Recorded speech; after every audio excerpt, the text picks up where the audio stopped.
with more than 20 million victims of human trafficking around the world, we've got a lot more to do. I want to make it clear today that my administration will focus on ending the absolutely horrific practice of human trafficking. Children do not wake up and say, hey, I want to sell my body. They're put into situations. At 11 years old, my neighbor crumbled up $20 and placed it in my hand, and he began to have sex with me, and then he passed me to his brother, and they passed me to their father. Before you knew it, half of the community was sleeping with a hungry, scared, desperate 11-year-old child. There are actually more people in slavery today in our world than in any other time in human history. There really are just three things you need to know about modern day slavery. First of all, that it is more vast than ever. Second, that it is just as brutal as ever. But thirdly, it is more stoppable than ever. Rotary is one of the greatest, most powerful philanthropic organizations on the planet. 1 million plus people linked into Rotary around the world. And Rotary cares about lifting the last and least of these on planet Earth. You bring together a global network of volunteers who dedicate their time and your talent to take on the world's most pressing humanitarian challenges. And look where the world once was in its fight against polio. But Rotarians changed everything. You sounded the alarm. You woke up the world. And in partnership, you raised more than $1 billion to make sure that everyone could get the vaccine. I saw the possibility of an organization that spans continents and began to take on this idea that we could end slavery in this generation. I come to you today as a proud Rotarian. I was president of my Rotary Club of Roswell in 2012. And I went to a conference in Atlanta, Georgia, and the entire conference was focused on modern day slavery and human trafficking. In a gathering where we were telling the story of a young woman who had been rescued, restored out of human trafficking, out of sexual servitude, a volunteer, a door holder named Dave McClary, a business owner in our town, standing there, did not know, was not aware that this was happening in the world. But Dave McClary was moved, his heart was pierced, and Dave McClary had a path. His path was called Rotary. And to be honest with you, I didn't think that happened in my community. Well, I heard so many stories of girls that had been trafficked across the globe. But I met a girl named Melissa from my hometown of Roswell that was trafficked. Turns out that she used to babysit one of our members' kids from our club when she was 12 years old. And I could not believe that. And the issue is so overwhelming, I couldn't really understand how we grapple it, how we attack this issue. Rotary has about to eradicate polio globally. So we have the example of how Rotary can take an issue on like this.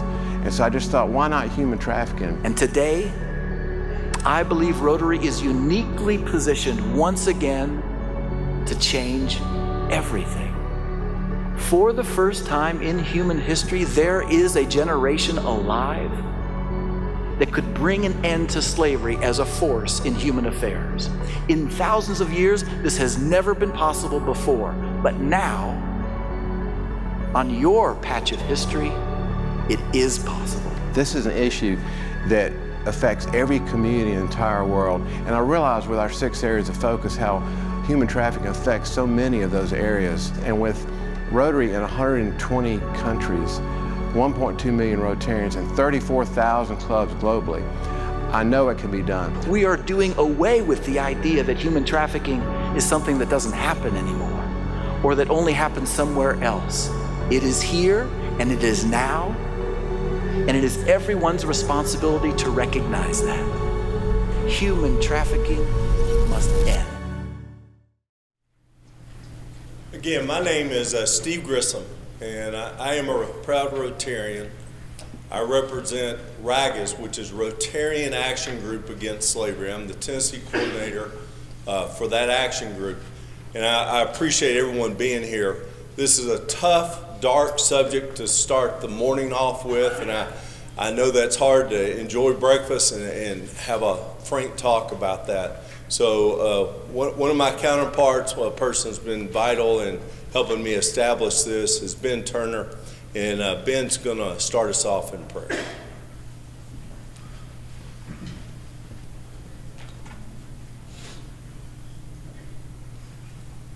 Would you bow with me? Father, we thank you for this morning. We thank you for the opportunity to be here. We thank you that we can turn to you when we see the brokenness in this world, the issues that are heavy on our hearts, and yet to know in your faithfulness you've brought us into this wonderful thing called business in the marketplace, and you've designed it with purpose. So our prayer this morning is for those right now in the clutches of this evil.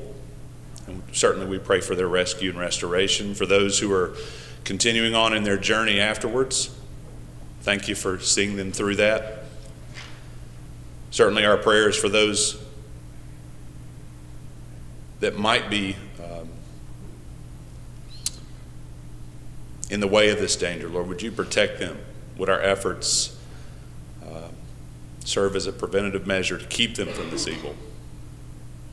Thank you for the speakers here this morning. Would you bless our time together? Would you open our minds and hearts? Give us ideas to take into the marketplace, that we'd be effective, and that, as the video said, that we could carry this message forward and so many lives could be impacted.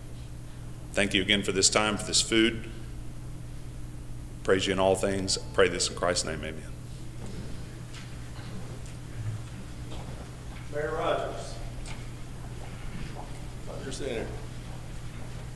I want to say a great appreciation to Mayor Rogers Anderson for Williamson County. He's been great. Thank him. He provided the food today. So I appreciate Mayor Rogers and everything you've done to help promote this, and I'll turn it over to you. Well, thank you, Steve, and thanks again for all of the people that are in the assembly this morning. And 2 or 3 months ago, Steve and Deb came to me and brought up this topic of human trafficking, and like so many of us sitting here, we probably didn't realize it was actually going on in our county, in our cities. And so we've reached out to many of you as not only as business leaders, both men and women, but law enforcement community. We're fortunate to have our sheriff and our police chiefs and so many other affiliated groups that every single day we're looking, or they're looking at, having to deal with these issues. I also say to those business community, for those that are involved and are represented here through your HR communities, that's where you might pick up on it. We've also had an opportunity to reach out to our hotel motel venues through the CVB. I was talking to Ellie Chin, Westman Chin, and she's prepared. She couldn't be with us this morning, but she is prepared to take this literally to each and every one of our groups, hotels and motels in our community, so that we can better prepare and equip those people checking in, so that we can scan that audience as they enter our doors, so we can be on the lookout for that. Again, thank you, Steve. Congratulations as a noon Rotary. We didn't get our banners up. Where's Patrick? There he is. Our president. He didn't get them up today, but we'll pick on him a little. But thank you again, and thanks to the involvement that you're having, because it's the right thing to do for our community.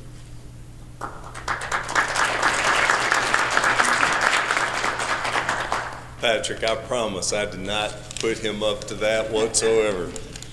I appreciate all the Rotary clubs in Williamson County for their support. They've allowed me to come and speak to their clubs and promote this event, and they've done so much. Mike Alexander, Barb Izzo, for printing our little punch cards that we had, that push cards. Sorry, Mayor, I'm not a politician. I called it the wrong thing, but a push card is, and that was from his recommendation. But I just, as we start today, I would like just to kind of tell you a little bit more why you're here, and how I came to be here, and just kind of a little bit of excuse me, about my journey with Ragas and Rotary. So almost 2 years ago, I attended the International Convention of Rotary International, Had no idea I was getting ready to be president of the Rotary Club of Brentwood just a couple months later. And I attended that event not knowing really what it was going to be about. And when I arrived, I hate to say this, but the first night there, they had a candlelight vigil for human trafficking. I didn't attend. That wasn't something that was on my radar. I guess I didn't see it as important. I feel ashamed now, so the whole event, it felt like, was regarding human trafficking. Senator Corker was there, which was so inspirational in all the work he's done. Ashton Kutcher was there, the mayor of Atlanta, which Atlanta is just such a hotbed, and so he discussed what was going on in Atlanta, which is just a few hours away. We had a trafficking survivor there that spoke, and the reality started coming home. And I hope today this will touch your hearts as it did mine, but I hope it does more than that, that it calls you to action to make you want to do something about it. And I think as individuals, we make up companies. And as companies, we touch so many areas of the world, and we can do so many things. Law enforcement can only do so much. There's only so many of them, but we span the globe, and we're out there, and we all have two eyes, and we can recognize things and help. Nonprofits are overworked and underfunded, and that's an area that you can help support. But they need us as businesses to help them in this fight. And that's what I'm here today to do, is try to get you to become active in this fight. So in Atlanta, while I was there for this meeting, I realized there was an action group called RAGAS. So I went by and got some information on RAGAS, Rotarian Action Group Against Slavery, and started learning about them. And then when I got back home from the convention, I reached out to the website of RAGAS, and I found Dave McClary, who you saw in the video, who is the vice chair and the USA representative. And so Dave and I started talking, and this past last June, Atlanta had their first business summit, kind of like we're having this interest meeting here. And they had over 66 companies represented. And people like one of our speakers today is UPS, and UPS was represented as one of those 66 companies and one of the speakers that day. And so companies like Coke and Delta, but it takes somebody like that, leadership from some of these companies. Like I have to promote Delta and Ed Bastian, the CEO. He took this on as a mission, and he made the phone calls. He got people to come to this summit. That's what we need. We need companies that are inspired from their leadership, top down, to promote this within their company and say, this isn't going to happen here in my company. It's not going to happen. It's not going to happen in my supply chain. And I'm going to look at my supply chain. I'm going to examine that and make sure there's no trafficking or forced labor going on within that. So there's a lot of things that as a group of corporations we can do. We can identify, we can examine our corporation supply chain, and we can also, as these guys and girls are coming out of restoration from being trafficked and they're of age to work, we can employ these people and give them hope and give them a chance that we all have that they did not have. So I hope today that you'll be inspired, but most of all, I hope you'll be called to action. We have a great panel here today. Our first speaker is Margie Quinn. Margie, there's probably not many people in the USA that knows more about the fight against human trafficking than Margie. I will tell a little story. We were having dinner with a few of us, and one of those was Dave McClary, at Coco's Italian Market on 51st and Charlotte. When we got ready to leave, And me being a gentleman, I offered to walk Margie to her car. And Margie looked at me and said, "Don't worry, I'm packing." And she said, "I might need to walk you to your car." And so you look at this sweet lady, she's tough. And so I give you Margie Quinn.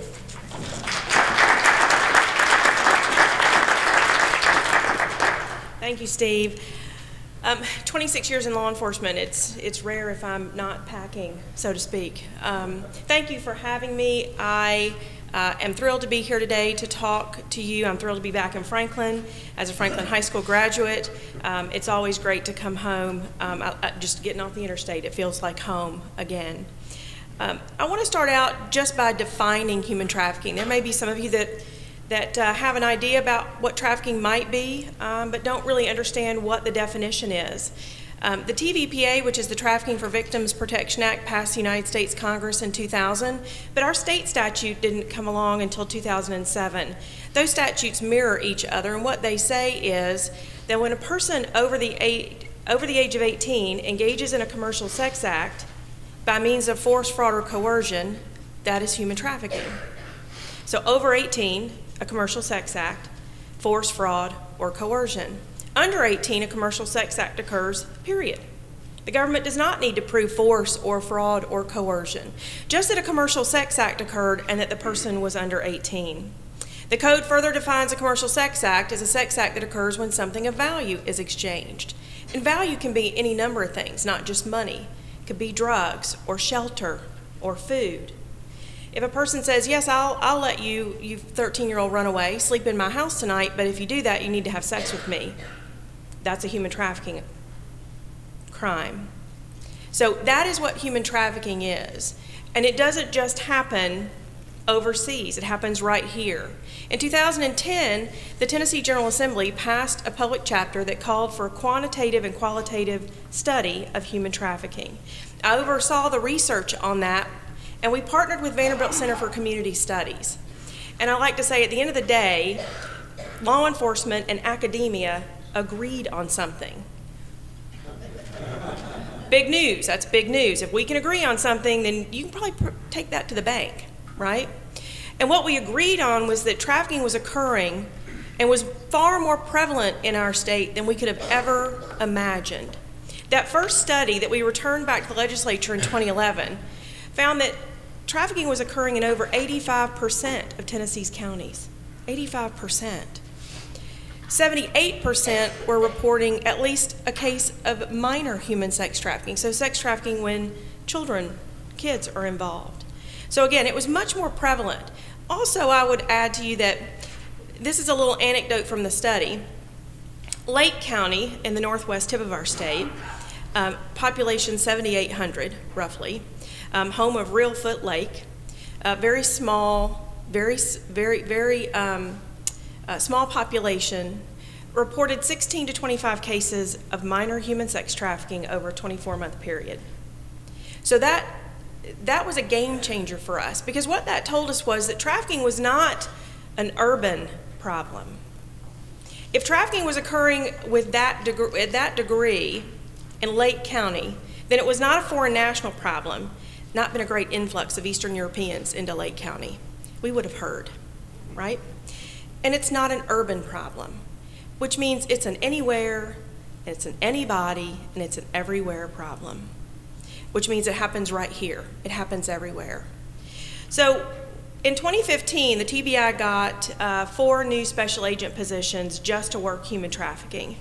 And I was very fortunate to be able to supervise those individuals, but our director at the time told me to go out and get busy fast. And so we began to run undercover operations. And before I retired last year, we ran 12 undercover operations all across the state, 2 of which we ran right here in Williamson County. Not because it's happening here more than it is anywhere else, but because our law enforcement partners were just tremendous. And they said, and they got it. Franklin, Brentwood, Williamson County, they really latched onto this and got it early and took the ball and kept running with it. But our law enforcement partners here were so tremendous that we ran 2 of those operations right here. The last one, a year ago, of course, netted 22 men that came to the hotel right outside of Cool Springs, to have sex with a 14-year-old girl. Pay to have sex with a 14-year-old girl. In my 26 years in law enforcement, I've never seen a crime like this. I've never experienced what I experienced in the 8-10 years that I've been working on trafficking. We would post an ad on Backpage.com, and in a day we'd get 400 different men call that one advertisement. So trafficking is a demand-driven crime. When you think about, and you probably hear that buzzword, what does that mean, demand-driven? It means that there's not a supply of women and girls and young boys to have sex with, and so therefore there are people that are out there that are going to pay for it. No, there is a demand, and therefore there's a supply. This is basic economics, right? Supply and demand. So we've got to concentrate on the demand side. We've got to reduce demand in order to be able to try to get our hands around this particular crime. Yesterday, or day before yesterday, the Tennessee Department of Health named human sex trafficking a state health crisis. About 2.5 years ago, we went and met with the Department of Health, and they were beginning to think about crime as a health problem. What kind of impact on your health does crime have? If you live in a crime-heavy area or neighborhood, does that produce anxiety and depression? Do you not go out and walk in your neighborhood? Do you not get exercise because there's crime occurring in your neighborhood? What sort of impact was crime having on our public health? Obviously, trafficking is a public health crisis. Women and boys are coming to our health departments, our emergency rooms, doctors' offices with significant health problems, as you can imagine. So I think that's a tremendous step forward in our state. The campaign that they're going to run is going to be called Red Sand. They're going to be looking at red flags so that we can identify trafficking victims when they bump up into the system every time. And trafficking victims do, they bump up into the system, which is exactly what Steve is talking about. They're coming to your businesses. You may come in contact with them. It's incumbent upon all of us to be able to recognize and identify a case of human trafficking if we run across it. So these type of events are extremely important. I would like to hit on, in the last few minutes that I've got, I want to talk to you a little bit about what you can do beyond the recognition and identification of a trafficking victim. And that is what happens after restoration occurs. We have some tremendous nonprofits in our state. I think as good as any in the United States. I serve on some national committees where I'm able to interact with nonprofits and survivors from all over the country. I would put our folks up against anybody, the nonprofits that we have here. It's kind of been a perfect storm in the last 10 years, which has vaunted us into this #1 ranking in the United States. Not for the number of trafficking cases that we're seeing, but in our response to trafficking, which is a great thing, which is of course why you all are here. But those nonprofits are able to take victims into that restorative process, whether that means drug addiction counseling, complex trauma therapy. But once those victims have really worked on themselves and find themselves in a position where they can go start their life over again, they need a job. They need to be able to work. Many of them are going to come to you and come to us in the business community with criminal convictions. But most of those convictions, if not all of those convictions, happened as a result of their trafficking. And so I think we want to be mindful of that and look at the circumstances under which those criminal convictions occurred. And if that person has engaged in that restorative process, if they have turned their life around, do they deserve a second chance? That'll be your judgment within your company, but they need jobs. So that may mean mentoring. It may mean internships. If you have entry-level positions in your company that might be well-suited to somebody who comes to you with an associate's degree or a GED, then that's again, what we would be asking for. If you have a business where you think you might be able to take on a trafficking victim or trafficking survivor, again, who's done the work, who has, been several years clean, who has, gone through that restorative process. We would love to talk with you about job opportunities, mentoring opportunities, internships within your businesses. I've got a couple of minutes left, and I wanted to see if there were any questions. Do you have any questions of me? I know you do. Yes, sir. I find it fascinating and encouraging that Tennessee has responded so well to this crisis. If you can comment, what do you think are some of the things that we're doing that is helping us to lead the pack, so to speak, in terms of this response? I think we got on board really early. So the legislature, our activist legislature in 2010, came to us and said, hey, we think there's trafficking occurring. We're not sure how much, we're not sure where it's occurring, and we're not sure exactly how to address that. And the overarching question they wanted to ask was, what is its impact on children and youth?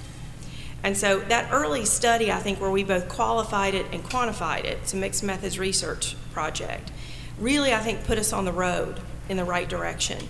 We've passed about 45 laws since then, and we've strengthened our state's response, the strategy with which we are going after trafficking. We are not anymore going after survivors and victims.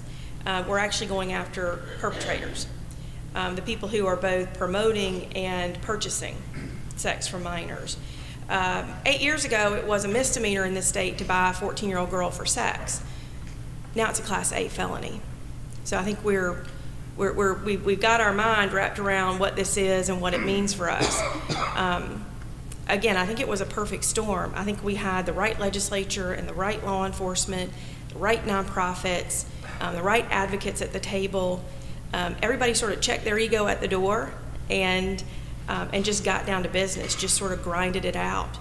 And I couldn't be more proud to live where we live. There was a question back here. Yeah, what's the difference between trafficking, solicitation, rape, or statutory rape? So statutory rape is rape between a person who is, there's statutory and there's aggravated statutory rape. Rape is more than 4 years difference in age, so you might have a 14-year-old and a 19-year-old. More than 10 years is aggravated statutory rape. Stat rape is not a registrable sex offense. Aggravated stat rape is a registrable sex offense. But there's no money involved. In solicitation, which is a Class C felony, again, there's no money involved. So that's an adult soliciting a child for sex. And again, there's no money involved. Trafficking occurs when something of value is exchanged. That's the big difference that separates trafficking from solicitation to statutory rape. But trafficking offenses many years ago were being charged out as stat rape. And prior to 2011, we were arresting children for prostitution in this state. We decriminalized prostitution for minors in 2011. It was the first law we passed after the study. We were one of the first 4 states in the nation to decriminalize prostitution for minors, a crime they couldn't legally engage in to begin with. There are still 25 states that are arresting children, 13-year-olds, for prostitution in this country. And it can be controversial. Law enforcement in some areas really wants to leave prostitution on the books because they think it's a tool to be able to control juveniles. If we were continuing to charge 13, 14-year-olds with prostitution, I think that's pretty confusing because part of the statute says they're victims and part of the statute says they're criminals. And then I don't know how you go forward from there. A lot of people have asked me why was that the first law we passed, and when I testified on behalf of that law, I argued that we should start as we mean to go on. We need to clearly define who the victims are in this crime and who the perpetrators are, and we can only do that if we fully recognize that juveniles are victims of this crime.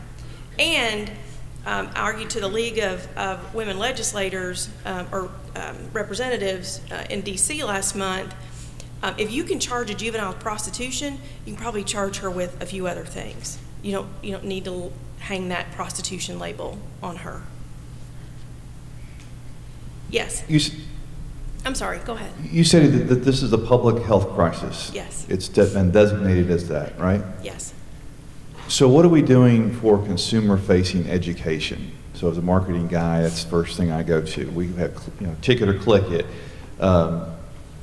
TDOT does Nobody Trashes Tennessee, Booze It and Lose It. What are we doing to educate, and what faction of government would be over that? Because like I said, we do work with TDOT on Nobody Trashes Tennessee.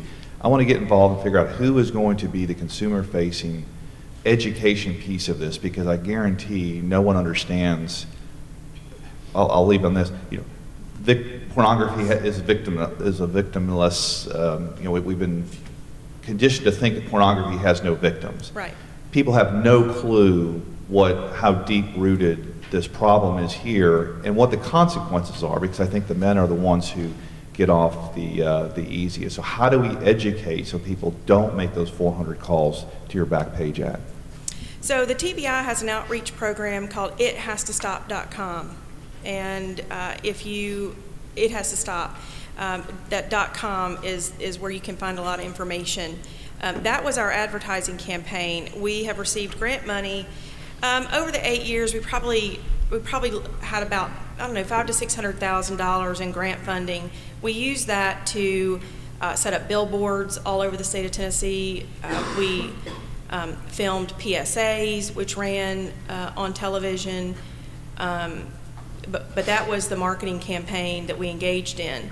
But $700,000 over the course of 8 years is not a lot when you talk about an advertising campaign. All of that money came to us through the Office of Criminal Justice programs in our state. That's burn grant money coming down from the federal government that then gets doled out and pieced out across the state. And that's what we utilized. That's all we could get a hold of, and that's what we utilized. My 4 agents, when I left last January, were working we had over 95 active cases, major human trafficking investigations going on in the 4 regions of the state. 50% of those involved juveniles. Our youngest victim was 6, and over 50% of those, we had about 50 of those under indictment. So that's what you can do with manpower. But advertising obviously is another, that's a lot of money. We have time for one more. One more?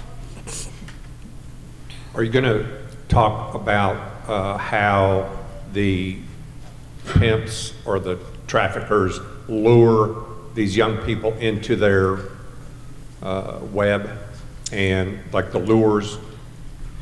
So traffickers prey on any kind of vulnerability within an individual.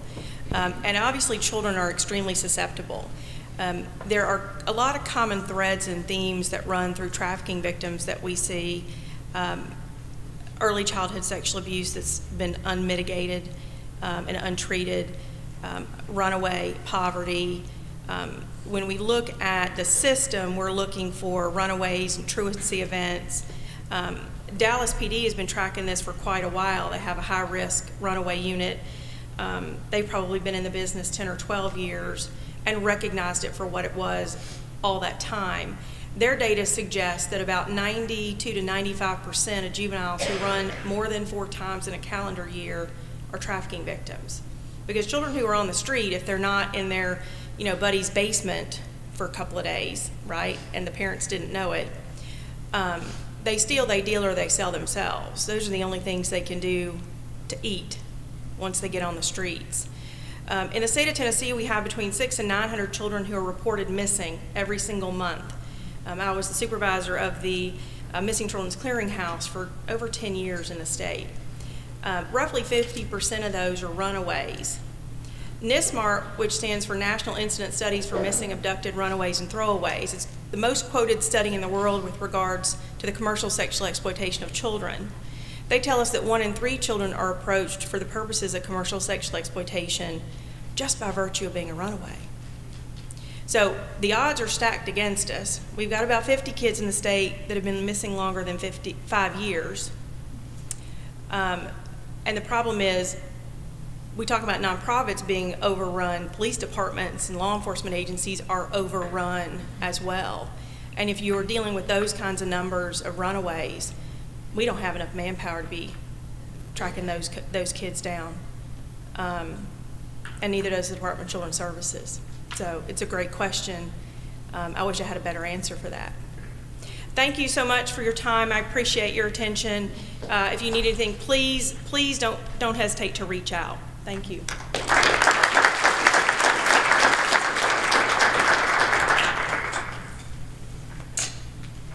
Thanks, Margie.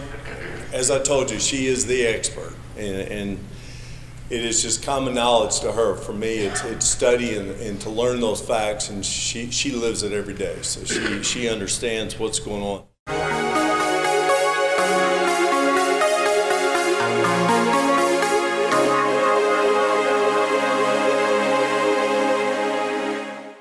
You've heard from Margie as far as the problem. You've seen the problem. Now we're going to spend the rest of our time looking at solutions of that problem. And so I'd like to invite Ashley Chapman up here to speak to us.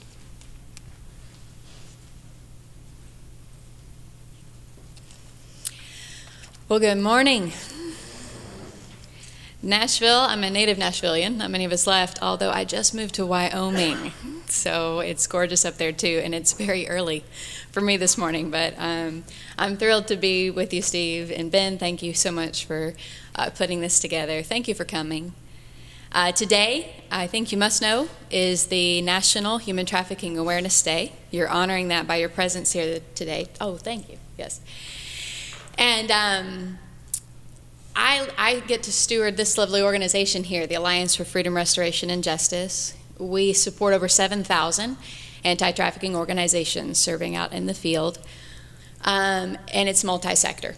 So government, nonprofit, business, faith-based institutions, et cetera. And it keeps me on the road about 40 weeks every single year across our great country and across our world. So the perspective I've been asked to share with you today are, what can be done to combat this? What can be done to turn the tide? You heard from Margie Quinn earlier, the state of things here in Tennessee. I think you must know, if you've been paying attention any length of time, that we have over 40 million souls enslaved on this planet. And traffickers are making $150 billion per year.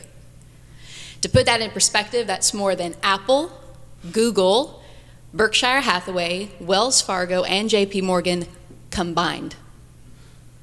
Combined. Annual revenue of those 5 mega companies are making less than what human traffickers are making off the sale of human beings for sexual exploitation, labor and services, and organ trafficking.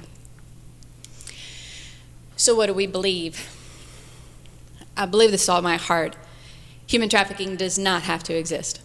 It does not. It does not have to exist in our world today, but it will take a world of people to end it, and that includes you. That includes you. So what we spend all our days doing, my team, is to build the solutions that will usher you in to this fight in strategic ways, in impactful ways, in ways that can end this, because I promise you, traffickers are only thriving because we are not there to stop them. Traffickers are cowards. Do you know that? Because they prey on the most vulnerable people on our planet. And if we were there, walking alongside those vulnerable individuals, so that stories that you just heard, how many moments in that woman's life, that brave woman who just shared to a group of strangers what she's gone through in her life, how many times, if we had kept our eyes open, could we have intervened in that story and stopped that trajectory? So because we're not there, because light isn't in that darkness thrives. The inverse of that is this: light wins against darkness, not part of the time, not a majority of the time, all of the time. 100% of the time. So we have to find ways to light up every dark crevice where this evil exists in your city, in your county, in our great state, in our nation, in our world, and you have a unique part to play in that. So firstly, what all has to be done? How do you eradicate human trafficking? And I used to direct a Center for Global Justice at a law school on these issues for a number of years. And then this spun out into our work today. And I do have things to hand to you. My husband, who will wave his hand, is with me this morning. So on your way out, if you didn't pick it up on your way in, grab this guy and a couple of other things I have for you. But this explains this, and I'm going to go rapid fire on this. But we were studying thousands of efforts to combat human trafficking, every conceivable kind, from law enforcement to nonprofits to everything in between. And we're trying to figure out what are all the key performance indicators of a successful city that's combating human trafficking. What are all the things that have to be in play? If you like algebra, think of it like variables. If you don't like algebra, don't turn me off. All right? What are all the things that add up, and on the equal sign we have no human trafficking in our city, and that's what you're seeing on the screen. At the highest level, 5 things: prevention, identification, rescue, restoration, and reforms. And all of that has to be in play simultaneously in the state of Tennessee, in this great city, or we're going to leave massive gaps where traffickers will find their way in. So let's break that down a little bit more. So prevention. How do you prevent human trafficking? It's threefold. You've got to build that awareness. You've got to address vulnerabilities and demand. All of it. So if we're only looking at building awareness, then that's good, right? We're accomplishing some things, but we're just really raising awareness of a problem instead of walking also at the same time alongside people who are vulnerable to the situation in your community, and at the same time doing whatever's necessary to keep people from perpetrating that crime against vulnerable souls in your community. You see how it comes together. And here in Tennessee, we've spent a lot of time talking about commercial sexual exploitation, a lot of time talking about minors, because Tennessee has really very much focused there. Hallelujah for that. But you have labor trafficking as well here in Tennessee. And you have trafficking of men and women and children and foreign nationals as well as your own citizens. I'll be in Atlanta next week. We work with every Super Bowl city to help them pull everything together.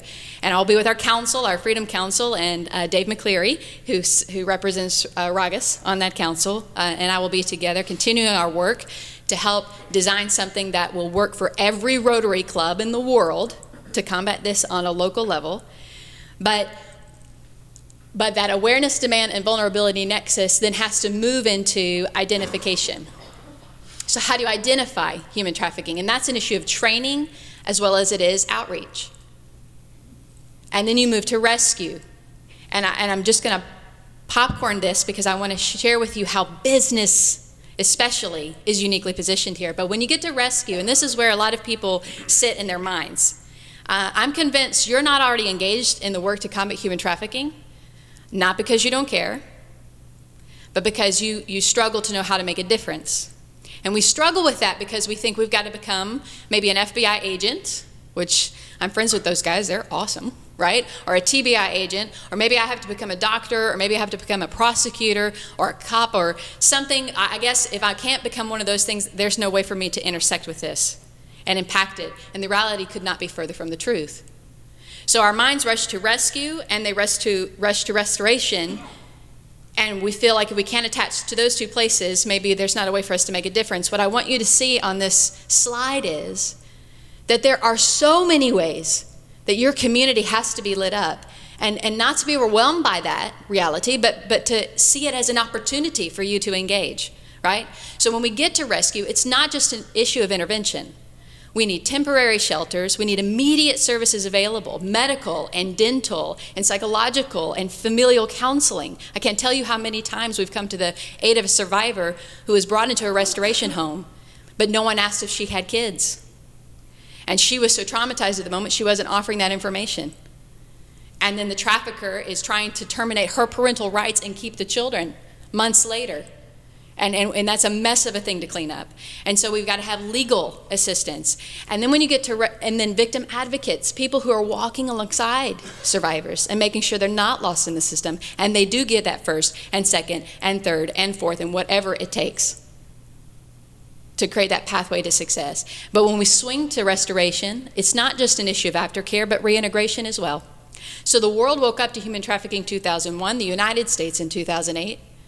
And we all rushed to rescue and we rushed to restoration, but really on that aftercare piece. And we're in thinking that we also have to create a pathway for these individuals to have a successful living wage career on the other side of this.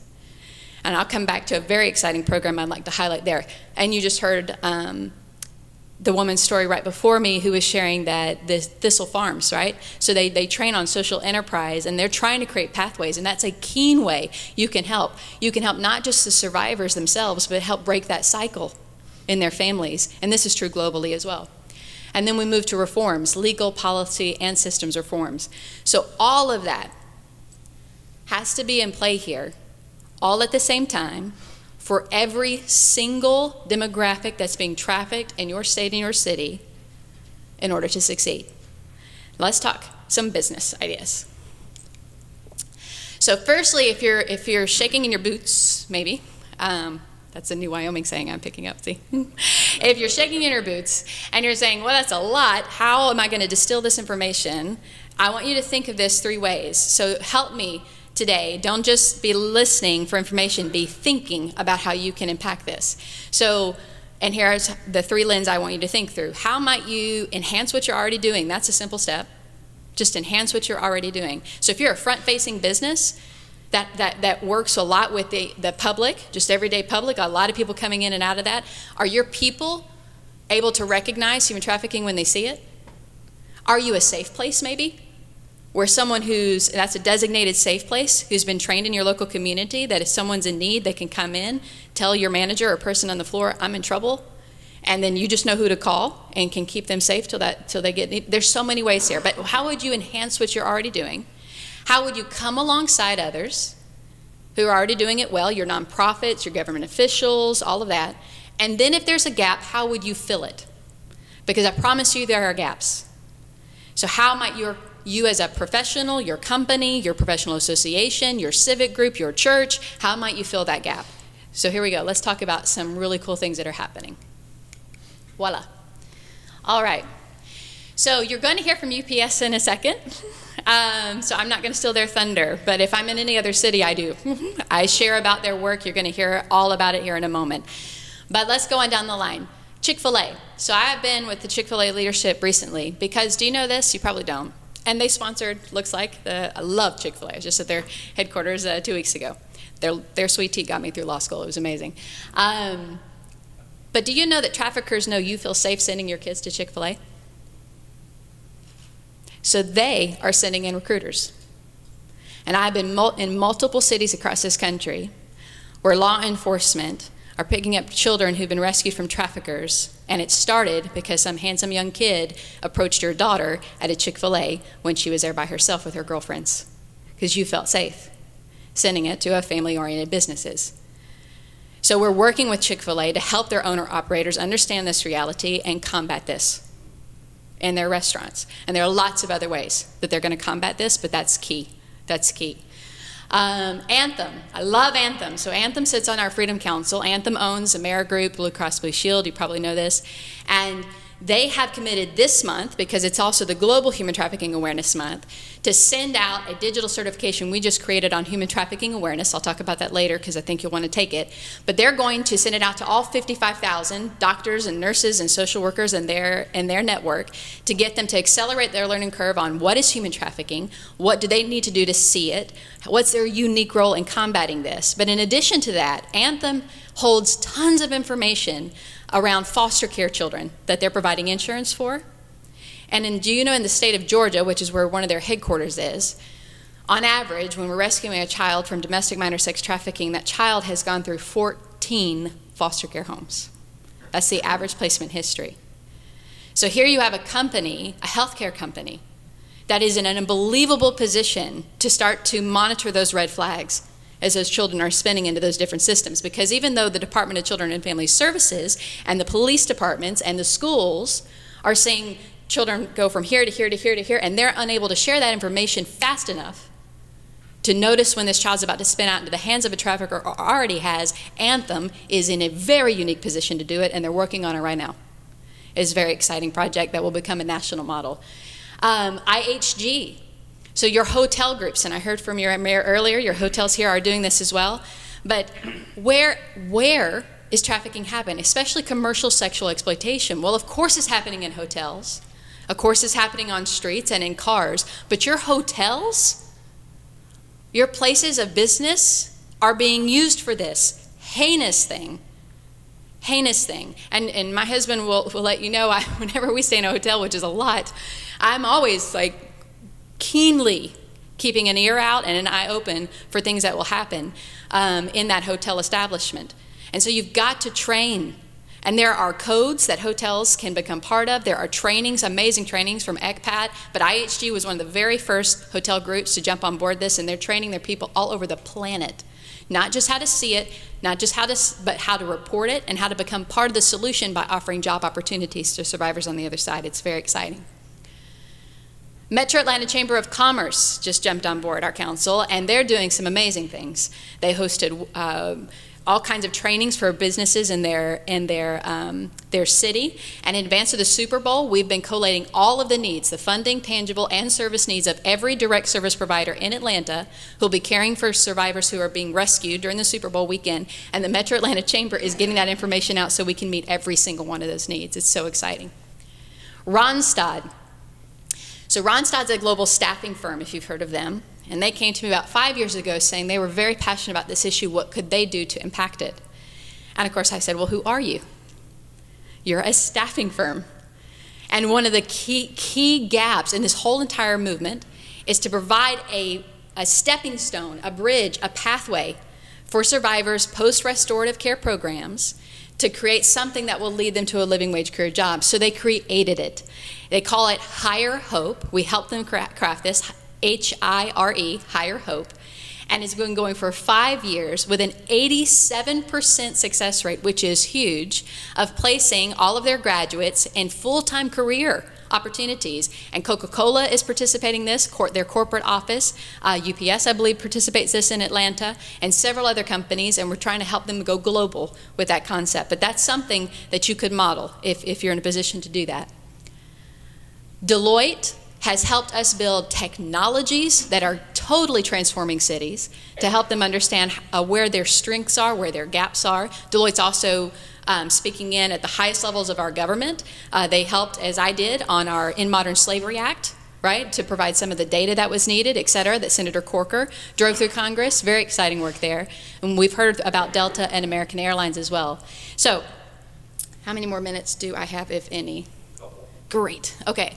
So let me share with you some things, this journey to impact. So if you're thinking through how could we catalyze my company, my business, whether it's small or large, whether it's local or global, and this is the journey that we walk our companies through who sit on our council, the size of Deloitte and PwC, as well as small companies like Expedite and others. So we say, first you got to learn. You've got to become educated about this issue. I cannot overstate the importance of that. Then you start to get mobilized. You start to rally people to also understand what this issue is and how it impacts your local community or how it impacts your specific business industry, because I promise you it does. A $150 billion industry would. So you got to understand all of that. And then start to engage, like how would I enhance what I'm already doing, come alongside others, how might I fill a gap like Randstad did if it exists in our community, and then it really expand and create that core corporate social responsibility program, whatever that might look like in your local community or broader. So here are resources for you. I hope you go grab them. My husband will hand these out to you on your way out if you don't already have it, but you do have this one sheet. I encourage you to grab this, because not only is it going to help you understand that slide a bit better, but it's going to unpack for you and hopefully start to help you ideate how your life, whether it's your personal life, your professional life, your family life, your civic group life, your faith life, intersects with each of those things. Online, and this was sponsored by many different companies, but we created a business toolkit. We've done the Google for you. Okay, so this is every single thing that we think the business community is uniquely positioned to do, and every single one of those areas on that chart. And then if you go online, and this is something our council just built, our Council of Global Companies built an online membership portal so that you get a monthly membership, and we highlight for you every company that's already doing it. We want to accelerate your learning curve. You've got tons of resources, tons of communications, tons of, so when I say, hey, go create a reintegrative care program, well, that might not quite translate, but if I show you several that are already on the market, that does, right? And you'll know who to contact and who to learn from. So go get this. So you're going to grab this little guy here, which is going to tell you where to go to get your Toolkit Plus membership. The thing that Anthem's pushing out to all of their companies, and I hope you join in taking, is our brand new Justice U. It's our online Justice University. This is a human trafficking awareness badge and strategy. It creates a digital certification for you. So each badge, it's 3 badges. They take 1 hour each. 1 hour each. So if you can commit 3 hours to learning about this issue this month in ways that are going to help you change your city, then go grab this too. So we've got this information for you as well. Okay, questions? Bravo. Oh, sure. Thank you.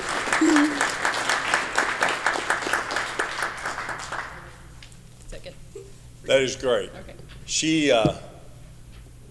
She is so knowledgeable about the whole topic. It's sometimes for me, who's studied for the last couple of years, it just sometimes it goes way over my head, because it is she is so knowledgeable, and it's just part of her DNA now.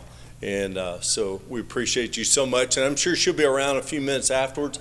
The handouts that she was talking about are at this table on this side over here. So just look over where that gentleman is right there, and that's where those handouts are. So I hope you will do that. We are now going to hear from UPS, Jeff Bladorn, and what they are doing at UPS. And so I hope you will enjoy his talk just as well. Jeff is quite tall, like me, and I hear the ladies y'all have heard more than what you can hear me, but maybe that'll help. All right. Thank you, Steve. First of all, I'd just like to say it's a pleasure. It's an opportunity to be here. Thank you to Steve, and Ben called me last week, and you know, it was a no-brainer, an easy decision to say, hey, to come here and talk about some of the things that we're doing at UPS to combat human trafficking. You know, I've had the good fortune of working at UPS for 30 years now. And in my area here of the country, and it's divided into 17 parts in the country, I oversee Tennessee, Alabama, Mississippi, and the state of Louisiana. So we got a far-reaching area with 18,000 plus employees, and each one of those employees can play a part, just like the people in your organization can play a part. So I've been asked to just talk a little bit about some of the things that we're doing at UPS. I heard that we had the marketing question earlier about a tagline. At UPS, we say, see something, say something. That's what we're communicating with our drivers and our workforce out in the communities that we serve. So, you know, we already talked a little bit about, let me go to the next slide here. There, about the multi-billion-dollar industry that that human trafficking is involved with.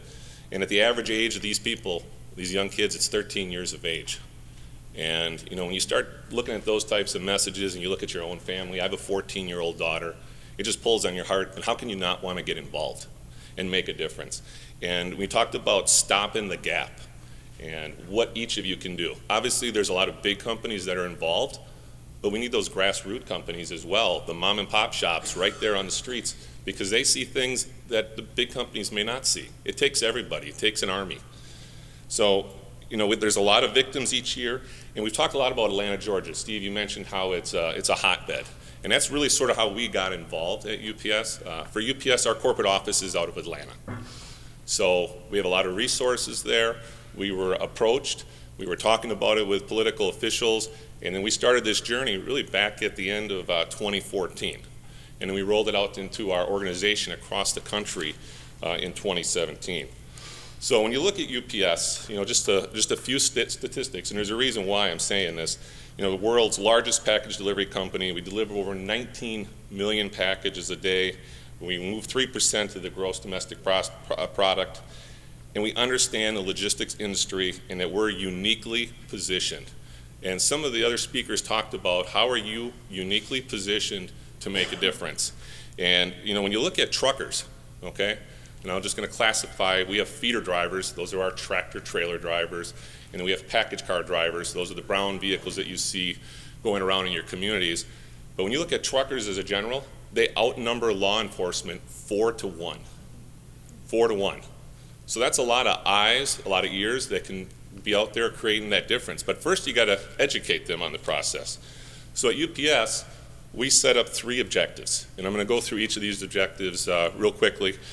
Creating a policy, educating our drivers, and then supporting related community activities through our philanthropy efforts across the country. Okay, so when you look at creating a policy, we talked about supply and demand earlier. I think that was Margie who was talking about that, and there's a demand. And a lot of these activities, the demand is online. So first and foremost, we don't want to have these activities at UPS occurring while people are working at our organization. So we created a policy. That's pretty typical for what we do at UPS. That sets the mission, that sets the focus, and what we're looking to do as an organization. So we wanted to make sure that everybody understood that we prohibit this type of activity while working at UPS, and obviously we don't condone it at any point in time. Then when you look at educating our drivers, and this is really where we make a difference, okay? UPS has over 400,000 employees. So we partnered with Truckers Against Trafficking. And starting in 2016, we really started to pick up some momentum. And Truckers Against Trafficking, as you can see, it's a nonprofit. Okay, so you're not in this alone. You can partner with other businesses, you can partner with nonprofits, you can work alone on this. There's multiple ways that you can make a difference. And working with Truckers Against Trafficking, we created a webinar. So Steve started off the meeting today with a video, and we have a video that we use, and it has a driver in there who saw something, said something, and made a difference. And they put the 14-year-old girl and the mother, and they tell their story and how that driver, made a difference. And one of the things that we see with our drivers, they're out in the communities, every day. Every year we get these great stories about, how we pulled, last year we pulled a person out of a vehicle was going underwater in a river. And our driver jumped in and pulled that person out. We have people that get pulled out of fires. We have elderly people that our drivers are going there every day. Think about it. Some of our drivers have been in these communities for 30 plus years. They deliver the same route. They know everybody. They know every in and out. They know who has a dog, who doesn't have a dog. They know everywhere that they can go. And if they're knocking on a home, maybe they know that's an elderly person or it's a young person's home, they know. They're uncovering crimes each and every day. And one of the things that we have to do, what we did with this is we had to go make sure that we train them on what to look for.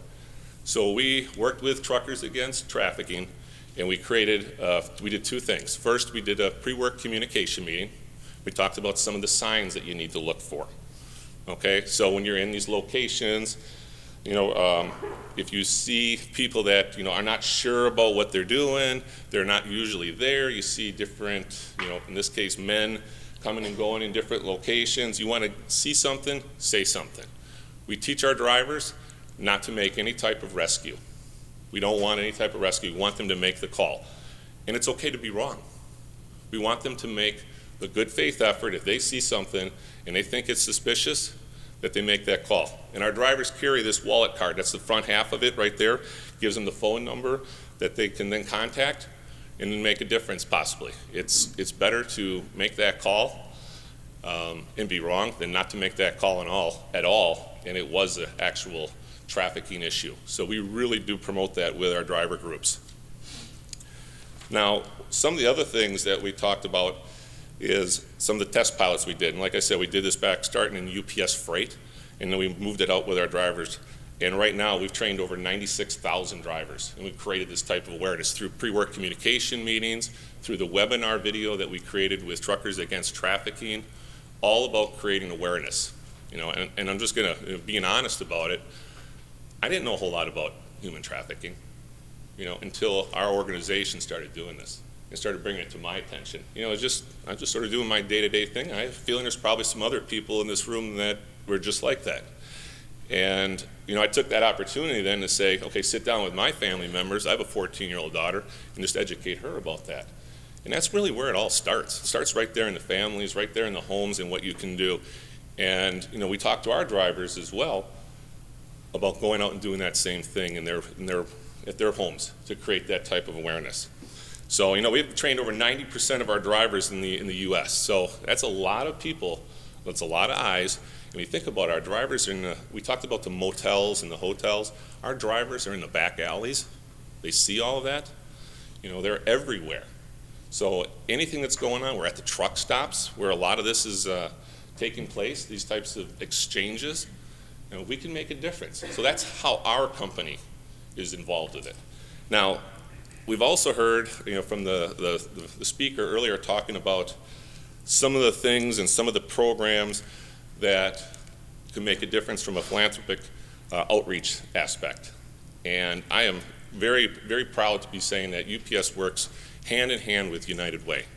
Each year we raise over $50 million as an organization for United Way, which goes back into our local communities. And the last year was the first year that we allowed our people, we didn't allow, but we added the ability to designate to agencies that support human trafficking. And we had over 12,000 employees individually give their own money and raise $1.2 million for the effort. You know, that's our first attempt at it last year, a $1.2 million effort. And we're going to do it again this year. And as we create the awareness, more and more people are taking the dollars that they're going to give to United Way anyway, and they're going to designate it to human trafficking efforts. Because you got to have that support from a financial standpoint to make a difference. You know, it's what we do from an education standpoint, but we also have to have the financial support. So we're working with 1,400 United Way agencies across the country to do some of the programs that we had talked about earlier that can make a difference for people. And you know, as I get involved with this as an HR director, then I also can get names and people that maybe we can give them an opportunity, because they do need to have a job at some point in time after they recover, and people do deserve a second chance. And I'm fortunate as an HR director in my position to give people those opportunities, and we do that on a regular basis. You know, and I just have here, you know, down at the bottom, Wellspring Living, that's in Georgia. And like I said, we're strongly embraced in the Atlanta area, but we've got, like I said, 17 areas of the country that we've been throwing this out and educating our people. But like this Wellspring Living, that's one of those locations that makes a difference with people and helping rehabilitate, and then we fund them through our United Way dollars so they can continue that work, that good work. And you saw the difference that it made in this lady's life here that she was talking about earlier, from where she started to where she is now. I mean, you want to give to those types of organizations. So the last thing that I have here, I just want to touch on, you know, about indicators of human trafficking and some of the things that we talked to our work group about. You know, does the person appear disconnected from family, friends, and the community? Is the person often in the company of someone to whom he or she defers, you know, like afraid to speak? In our videos and the webinar, it'll go through some of these types of items. The back of the card that we give to our drivers has some of these signs to look for. Does a person show signs of having been denied food, water, sleep, or medical care?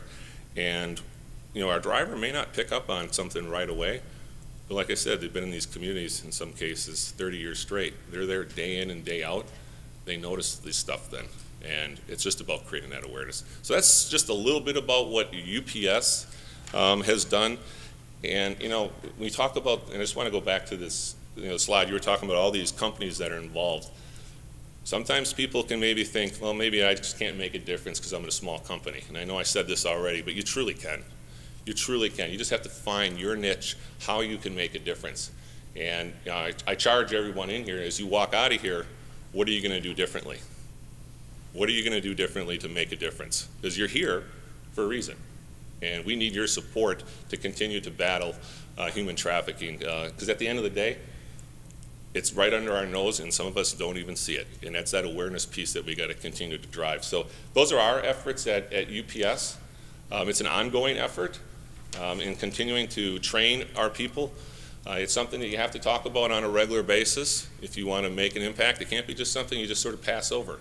It has to be a point of emphasis. You have to see that passion. You saw it from the previous speakers here today, the passion that they have in stopping human trafficking, and you know, we support that at UPS. And I'm very proud to say that I'm part of a company who takes a stance on making a difference in the community. Thank you.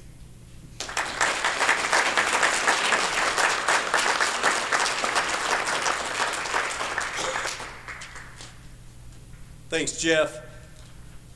UPS is doing great things, but that does not mean that all of us can't do great things. At this time, I would really like to introduce our committee that's worked on this project. Ben Turner, everybody's in the back. There's Ben right here, Sherry Hammond, and Deb Enright. And they have been vital. They're the reason that you're here. You know, we're all just a group of volunteers, so it makes some long days sometimes, but it's been great to work with these individuals. It's been a lot of fun, actually. And so it's great to know that hopefully that we can make a difference. And I hope you are too. And that's what I want to do is challenge each one of us here, whether we work for a really large corporation or we work for a small corporation, to find your niche and find what you can do. Sometimes we're not real great about thinking outside the box. That may be why Sherry, Deb, Ben, and I are here. If you take your agenda and on the bottom it says you want to get involved and you would like for us to contact you, leave your phone number and email. We will contact you. We will come meet with your company.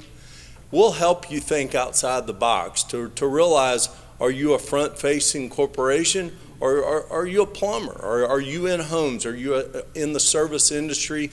What is it that you do best, and how can we utilize that to fight this? And and this is not asking for a big paycheck. That is one way that you can. This is like Jeff said, support United Way, to support these, to support the victims through the agencies in Tennessee. That is a great way to support. How many people are here from the healthcare industry? Is anybody? We got one, Vanderbilt. You realize hospitals and healthcare clinics are one of the #1 places to spot this. On average, it goes 14 or 15 times a trafficking victim enters an emergency room or a health clinic before it's ever recognized. I'm not saying we're not doing our job. I'm saying that we've got to understand these vulnerabilities and what it looks like. They're not coming in just being trafficked. They're coming from domestic violence. They're coming drug, and it's being masked with drugs. So we're seeing them not as a trafficking victim, but as someone on drugs. So a lot of this is masked in many ways. And I've had people say, why are you promoting anti-human trafficking? Why not the opioid crisis? Why not family domestic violence? Why not runaways? It's all of it. You're not going to get one without the other. So you are supporting everything when you're supporting this human trafficking. It's just a result of many of those circumstances. So I hope you will leave here today and call us, email us, and get engaged. There's another thing you can do. You are handed a badge and a little card that shows us signs of trafficking. That comes from Homeland Security. It's called the Blue Campaign. You can Google that Blue Campaign, and you can sign up for posters, a bunch of different cards, free of charge, and they will be sent to your resident. It may take a few weeks, but that's something that you can do and hand to your employees at no cost, but you can do it just so they know if they spot it, here's a phone number where they can call the hotline and report it. So that's another way that you can help. But again, please take your agenda where you sign it and hand it to Sherry, to Deb, or to Ben and I, and so that we can contact you and move this forward. I will say, just so you know, this doesn't end here. Our next major summit, that was done in Atlanta, will probably be in August, September next year, probably in Davidson County. So be looking for that. We will keep your emails and contact you further when that date has been set in that program. We really want that to be big. There's probably 100 people here today, and that one we hope to have up to 500 people. So we really want to engage our community. It can't be just about Williamson County. Williamson County and Mayor Rogers has been awesome in their support, but just because you take care of Williamson County, you've got to take care of Rutherford County, Davidson County, all the counties in the states and globally. We're all connected. So, but there is the power of one. So one person can make a difference. And so I just challenge you to make that difference. And so if you have any questions, please stay around, and we'll be here to answer anything you can, but I appreciate all your attendance, and thank you for your support.